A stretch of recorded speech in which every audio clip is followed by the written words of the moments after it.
Hello, everybody. Welcome back to another bonus episode of Jump Ball. I'm your host for the bonus episode, AJ, and I've already changed what I'm doing. I did one episode of Hall of Famers. Shout out Hank Luisetti. But then I got bored. Then I was like, you know what? I don't want to do this anymore. I already was over it. So I'm here with Brock before I get into what we're talking about.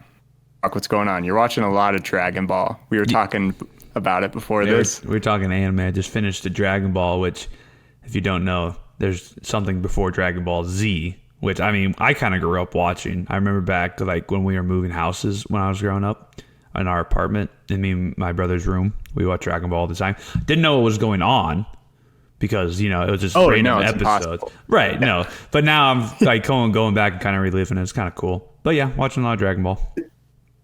Is Goku... Okay, you're talking about the prequel. Is Goku the one... Is he the kid with the monkey tail in that? Was that what I would watch sometimes as a kid? Okay. Or you probably watched Dragon Ball Z, and that's Gohan, his son. But Goku also had the monkey tail. Yeah. Because they're Saiyans. That's good. They turn into big gorillas when the full moon comes out. But then, what the fuck? Then Goku chops his off, though, but then it grows back. So, I mean, there's just a lot. Like a reptilian monkey. Yeah, it just kind of grows back randomly. But if you grab it, maybe we should start an anime podcast. Maybe. I mean, we should do one where you just teach Adam and I anime. We need to bring Bryson back on if we're going to do that. That's true. So I'm not talking about anime, but you know what? There's some fighting involved with this episode. Not between us. Oh, hopefully not. Hopefully not between us. I don't think we can fight today. I'm transitioning my little bonus episodes to those dedicated listeners. Maybe they've listened to Deep Pulls. Adam and I produced this Deep Pulls podcast idea of basically just kind of going through the story of pretty random NBA players. Got one episode out for Kevin Duckworth, so if you're into the Duck, go check him out. It's a good episode. Very good. But I figured I kind of like just doing those random players. You know, those random guys, kind of more role players and not necessarily champions or not Hall of Famers. When you hear the name, you know him. You go, oh, shit. I know Kevin Duckworth. Who doesn't know Kevin Duckworth? I don't think the common NBA fan knows Kevin Duckworth, but if you don't, you should go listen. I would argue they've either heard somewhat of him or know him purely off of 2K. You can put a shot up. Oh, the one-handed shot. Duck shot. The one-handed shot. Everyone knows. People have probably messed with that. So this episode, though, going with second Deep Pulls guy that I researched. Talking about Jerry Stackhouse. The Stack. Yeah. Stack. Mark, why don't we start? Just tell me, what comes to mind when you think Jerry Stackhouse? Think about his career, hear his name. Oh, you're really thinking. Honestly, Jerry Stackhouse, nothing. Yeah, honest. Nothing. Like, was he a Dallas Maverick? Okay. Was he a Dallas Maverick?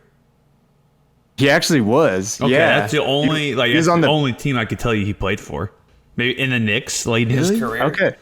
I don't know much about the Stack. He's just kind of there.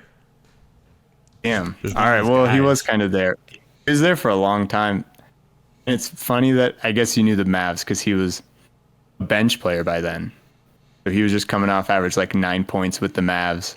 That's the Jerry Stackhouse I know and love. 9-point Maverick. Well, yeah, that was his real peak. Oh yeah, you missed his whole Sixers and Pistons years. So let's just jump into a little bit of it. Jerry Stackhouse was drafted to the 76ers in 1995.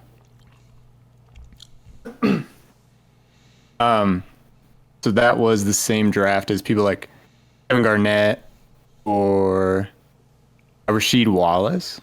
So was he like a second rounder that year, or was he like late first round? Because didn't 95, or was it No. Allen Iverson was 96, 97. Never mind. So, yeah, so that's where it kind of gets interesting here. He was 95, and man, I think maybe I gotta hype up Stackhouse a little bit here to really get the picture of what it was coming in the draft, because he was actually picked 3rd overall. Which I believe we've talked about. Garnett, wasn't he the 4th pick? So he was picked before Kevin Garnett. KG was 5. Oh, okay. And PG was 5. So Stackhouse grew up in North Carolina, high school, state championship, North Carolina, high school player of the year, that kind of thing.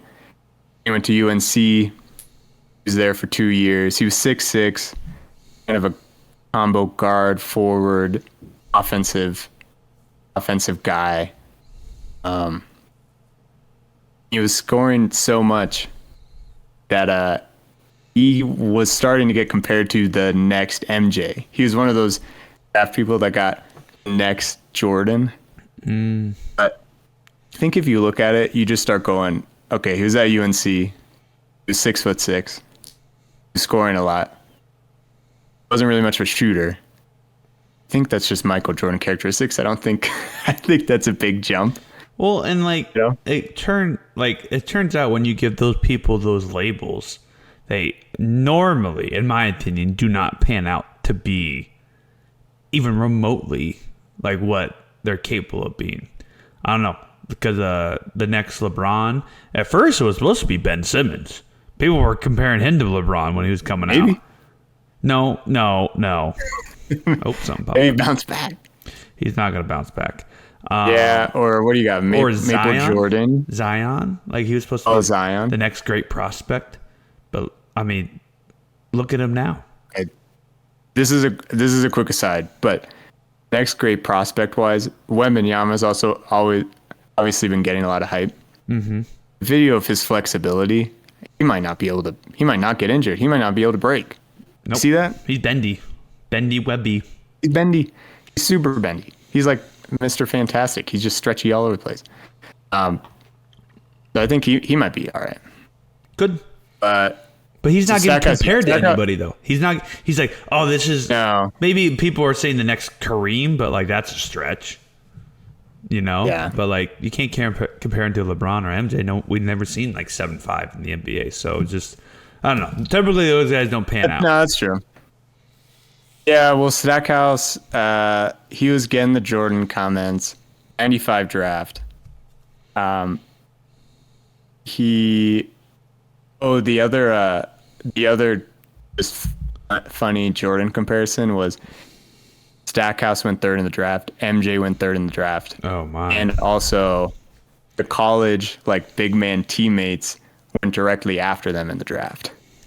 It was everything was aligned for Stackhouse. It was uncanny. Yeah, MJ and then Sam Perkins and Stackhouse and then Rasheed Wallace. It was meant to be. Meant to be. Except that the 76ers were absolutely horrible. They were a train wreck at that point because obviously we know they got AI the next year. Stack's rookie year, they had 18 wins and they cycled 24 different people through the roster. That's a lot of people on an NBA team. They almost had just 2 completely different teams throughout the season. They were just plugging people in, trying to get anything to work. But it was just Stack. It was just Stackhouse. Just Stack. People, the crowd started dubbing the Sixers stadium as Stack's house. Hey. Because he was their only hope. Yeah. So he was getting all this hype. He was the next Jordan. Stack's house. He's a homeowner. That's a big deal. But then the next year, draft AI. And AI and Stack do not get along. Oh, I did not know this. No, they were not. Basically, they were competing to be the star. Stack's house, and then Allen Iverson comes in and is Allen Iverson. So immediately starts just putting up a bunch of points. Their first year together, they together they averaged 45 of the 100 points per game for the team. So they averaged almost half the team's points. They're half the team's offense. Just the two of them. Sounds about right. Yeah. So the franchise was, I don't know if the franchise was actually debating on who to pick, but at least between Stack and AI, maybe they thought there was a debate like between the two of them. And then they're also, the whole fashion, the whole wardrobe stuff with Iverson. Mm-hmm. NBA starts trying to regulate what they can wear. Right, yeah. AI was the first person to wear like a shooting sleeve. That was kind of his thing. Like he wore like the first shooting sleeve that you see so common now in the NBA. There was a shooting sleeve, but I was also talking about the whole like what you wear post game and yeah, that too. He's like, yeah. Jerry was kind of on the other side of that. He actually wasn't like might have not cared totally what Iverson wore or whatever, but he was a big suit and tie guy. Like here in that suit and tie, he was about respect.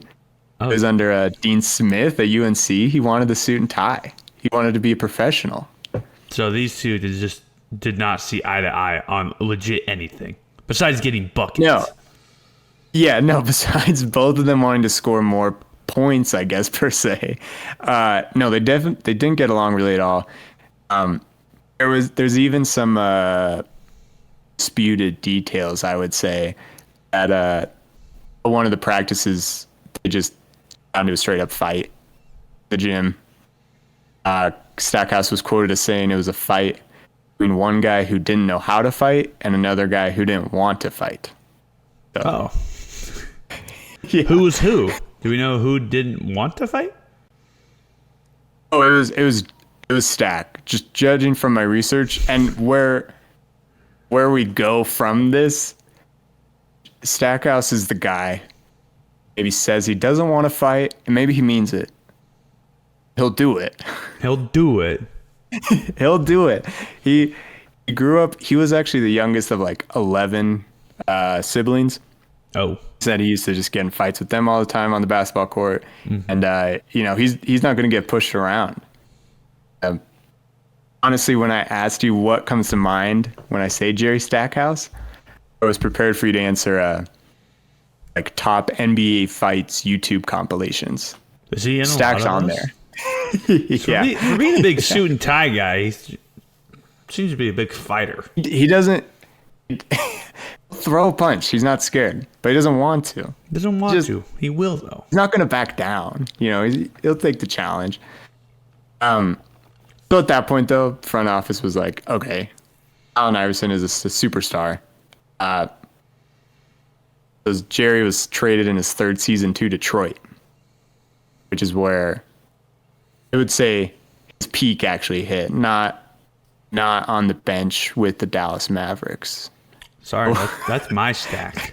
This is your stack. I know that's your peak. I guess, yeah, this is my interpretation. But the Pistons at that point, 1997, they're getting over the bad boy era. Mm-hmm. Got Grant Hill. Had Jerry Stackhouse. Pretty good. Stackhouse is averaging 24, 5 and 5. They actually make the playoffs. Look pretty promising. So you go from Sixers trash to Pistons all right, looking promising. And then that's when Grant Hill leaves to go to the Magic. He leaves. Stackhouse just gets done all over again. There's no other offensive choices. It's just Jerry Stackhouse.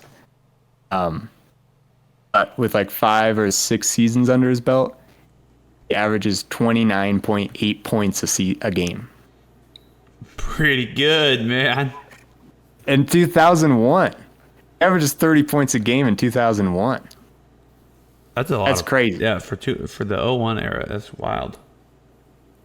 Yeah, the team went 32 and 50, so they weren't good. Oh, no, they weren't good. But he averaging 30 points. That's no small feat. I agree. But now you He gotta had to tell pay some you gotta tell me when Okay. when he leaves now, because like this is about the time where the Pistons win that championship that I love and know them for. Yeah, hold on. So we'll get to that because there's a reoccurring theme here with Stack's story. But quick aside, he averaged 29.8 points a game. Do you think he got the scoring title that year? No. No.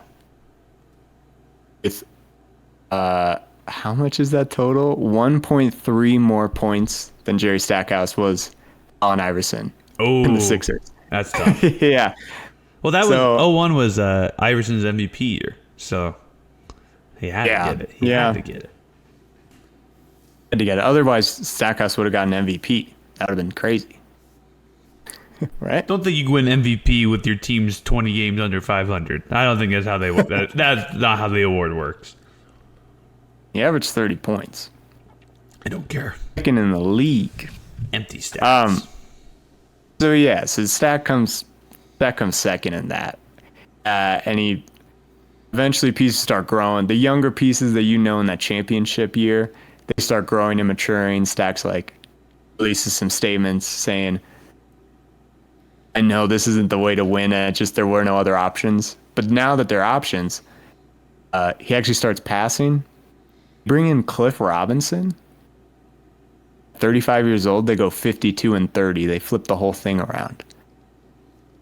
Ben Wallace gets Depoy of the Year. And then they trade Jerry Stackhouse. Get rid of him. What did they trade him for? Is it because I've always wondered. Like, I have that. Perfect. It is. It's not a. Well, actually, no. It was a pretty good turnaround, I guess, since the Pistons won. So after he peaks and averages 30 points a game, he gets traded to the Wizards with MJ. Oh.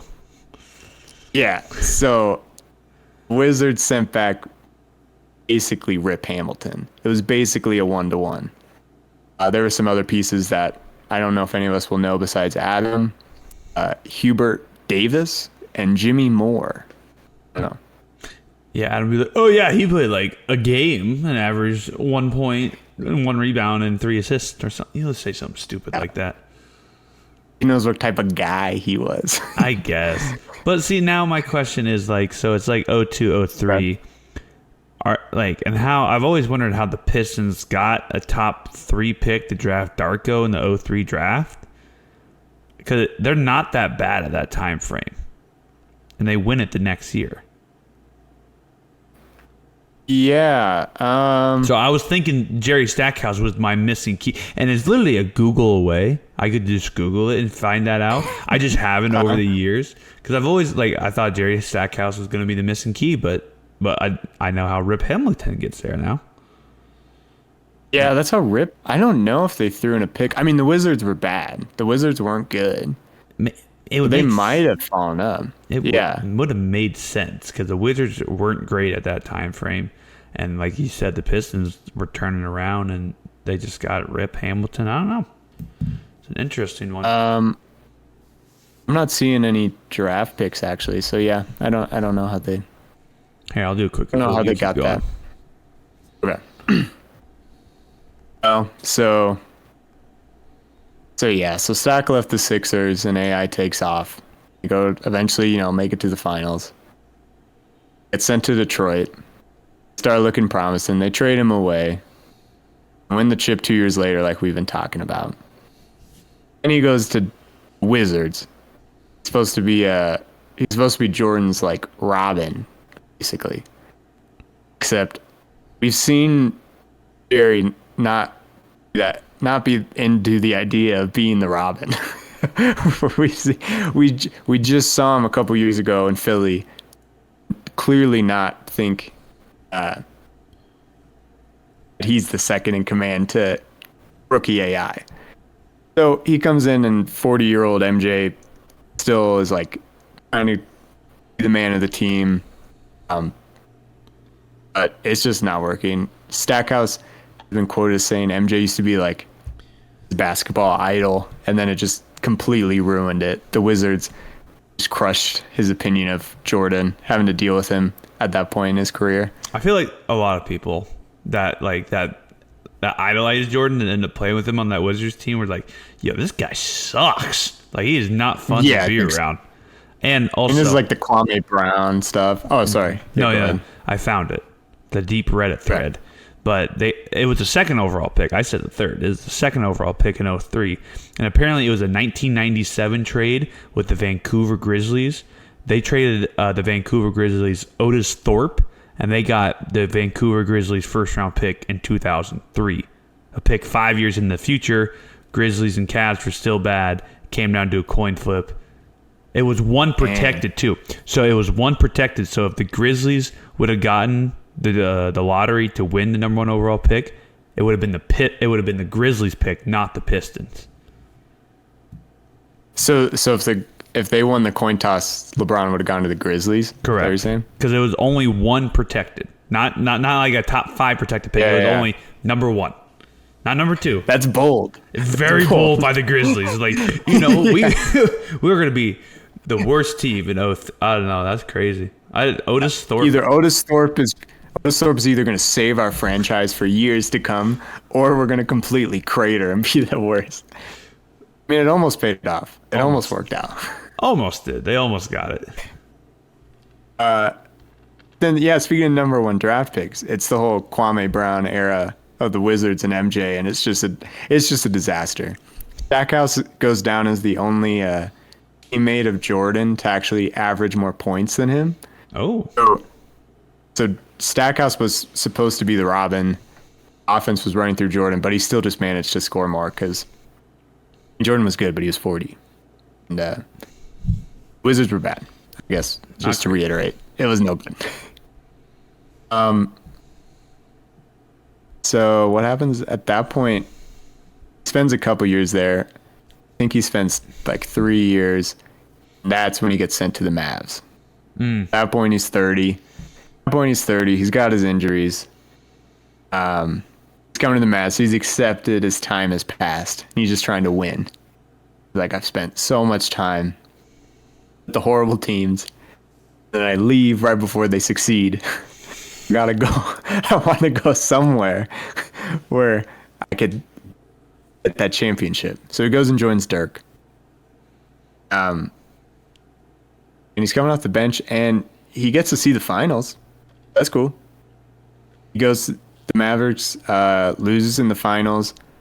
D-Wade and Shaq with the Heat. Gary's there trying to, rough it up. Takes an elbow from Shaq, busts his nose open, gets some stitches. He's like, these aren't the only stitches I'm going to get this series, maybe, probably. Duh. Just do it. He'll charge Shaq. Appreciate a guy to do that. I wouldn't do it. No, and Jerry Stackhouse is only 6'6", and he's 30 years old at that point. I wouldn't charge at Shaq, but fuck it. He's got to get the ring. Except he doesn't. He doesn't get the ring because once again, he leaves the team before they win the championship. Right before they get the championship. Gets traded to Milwaukee, and 2 years later, the Mavs win the title. Brutal. He's over in Milwaukee. It's just brutal. This is basically the whole story. Just Jerry Stackhouse. He always leaves right before. He goes to Milwaukee, and he's getting farther down into the bench. He's 36. He's getting old. Old. He's basically turned into like that old vet you keep on the team just to talk to the rookies, kind of coach them up. Right. But even as his time with he spends like I think 2 years with Milwaukee, just not really doing much. But after that, he's struggling to get on a team. Even this is in 2013. He was drafted in 1995. Even after all those years, comes back with like just a slight dig at Allen Iverson. Yeah, won't give it up. I don't know. Man. He won't give it up. I don't know. Yeah, maybe it's not on purpose. Maybe he didn't mean anything by it. But a reporter asked him what it was like to see where he was at in his career and still be able to teams still be interested in him by this old age. he said, I've changed my roles. I understand the importance of having to change roles. I look at a guy like Allen Iverson, no way from a talent level or what he's done for the game of basketball, he shouldn't be on somebody's team right now. We know why. We know why. So It won't give it up. Unless it's going over my head, it's just, we know why. Just not a great attitude. Stack's got the great attitude. He knows how to do it. Besides, unless he fights people. Unless when he wants to fight. That's the one he wants to fight. He's either a good guy or he wants to fight. It's either really nice or a punch you in the face. It's fine. So where does he go? Oh, right, yes. He goes to the Heat. Heat sign him. It's the Heatles. It's 2010. It's 2010, 2011. Now's his chance. No, Stackhouse. He joins. You can't go wrong joining Miami Heat in the early 2010s, except that Udonis Haslem gets injured and needs foot surgery. So they just drop Jerry after like 20 days and get a replacement center. Brutal. You just can't quite get it. And then honestly, the rest of his career, spent some years with the Hawks and the Nets, just being that like 15th old guy talking to the players. One key. Let me go jump down here a little bit, because one key fight he had that a lot of people reference and I think it's asked about when he goes on like the sport TV shows was against Kirk Schneider. I don't know if you remember him. Kirk Schneider. I do not. He played for the Jazz, and I believe this was back with Detroit. This was back with Jerry was in Detroit. Schneider was really giving it to him in the post, like really getting physical. It's like basically fouling but not getting called, that kind of stuff. Stackhouse started doing it back a little bit. Then after the game, Stackhouse Wynn asked one of the like physical like the PAs or something to grab him some sweats. And he puts on the team sweatsuit, puts the hood up, and goes out and waits in the tunnel. Kirk Schneider. Just after the game. Oh my God.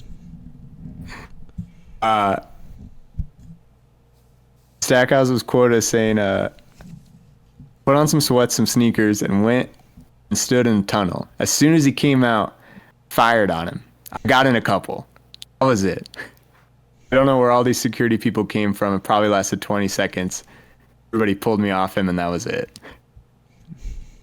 Just start attacking him. Either he's a nice suit guy or he's gonna just whack you in the face. He's either got the tie on or the hood up, and he's gonna sock you in the face. Schneider like threw some punches back. Both only resulted in a 1-game suspension. I don't think that's how it would be anymore. Oh no, that's at least one game 8 suspension, 10 games nowadays. Yeah, with so a like, huge fine, $50,000. Yeah. Yeah, no way. 1-game suspension for waiting out in the tunnel just to punch some guy in the head. You can't do that. You cannot do that, Stack. And as he wrapped up his career, it is funny the paradox of fight, but he's also very professional because he turned to coaching. I don't know if you're aware of that, but he's kind of been in the NBA assistant coaching circuit. He's in there for a little bit. 2019, he was, or no, dude, it actually was it 2018? It was 2018 or 2018. He was assistant for Raptors. Then he ended up head coaching the G League team, Raptors 905. Mm-hmm. Won the championship. Hey, he got it. Helped he got the G League. The G League. He developed. He was a key part in developing Pascal Siakam and Fred VanVleet. Then go up to the Raptors. and win the championship. That's cool. Think Stack was there for that though? No, he probably left, right? He had to leave for the No, Raptors he championship. wasn't there. Stack, He come wasn't on, there. man. You almost He had wasn't that. there. No, he gets so close. He gets so close that was the closest, I think. G League won the chip. All he had to do was stick around. But instead, he went and took an assistantship for the Grizzlies. He was there and developed guys like Jaren Jackson. So, it's close. So close. It's close. Now, we fast forward to right now. He's actually out of the NBA. He's coaching the Vanderbilt team. Oh, the college? Ew, Vanderbilt. Like, is he the head coach? Yeah, he's head coach. He said he wanted to go back. I like the idea of going back to the younger kids because before this he coached at AAU. I want to go back to the younger kids, but mostly he wanted to be a head coach. He wanted to be like fully in charge. Mm-hmm. So Vanderbilt, they had Darius Garland. I mean, that's good. That's good, but like Vanderbilt's a baseball school. There's like one of the few schools that are really good at college baseball, year in year out, in my opinion. Yeah, well, he's a bright side is before he got there, they went 0-18 in conference play. So he had to do better than that. He had to do better. They went 7-11. Hey, that's better than 0-18. It is way better. And then so he's just there. I feel like I could see him getting back in the NBA though. He develops like if he developed Pascal and Fred, like he was a big part of that. The G League championship. Part of the Grizzlies, and now they're really good. I mean, he's like it's like you get him, then you get rid of him, then you win the championship. That's what you do. Mm-hmm. It's like you get him before, get the foundation of Stack's house, and toss that out, and you get to win. Get to win. It's the ritual. So tell me to bet the Grizzlies to win the NBA championship. I'm just saying he was with the Grizzlies, and like 2 years after that, they were a 2 seed. So it honestly holds pretty strong. The only challenge will be when he leaves Vanderbilt. What happens with Vanderbilt? That might be the one that doesn't. That might be the one. Breaks it? That one might make the pattern because there's just no way. I don't know. I mean, we're talking about. I think we've mentioned 6-7 different teams. I mean, the Wizards didn't do that Wizards, great. Right? Yeah, the Wizards. And the Bucks weren't amazing after he left. But I mean, so they're the Wizards. Wizards are never good. That's true. But yeah, that's just a little side quest of Jerry Stackhouse's story here on Jump Ball. I think it's a pretty funny one. Oh, he also, I don't think we'll be able to play it, but I strongly encourage everybody on YouTube to go look up. He was a singer for a little bit there. He was an artist. Oh, Jerry. And when he was with the Mavs, where was it? I had that. Basically, when he was with the Mavs, he even had his own studio in Dallas. I would strongly encourage everybody to look up the interview he does in the studio because it's honestly pretty funny. Just these like baked hip hop people trying to interview Jerry Stackhouse, and he's being all professional, you know. It's a good one. You can't find his music online though. He deleted it. Yeah, I can't find it anywhere. Probably wasn't great. I searched for it for a long time. I could not find it. And I think that'll do it.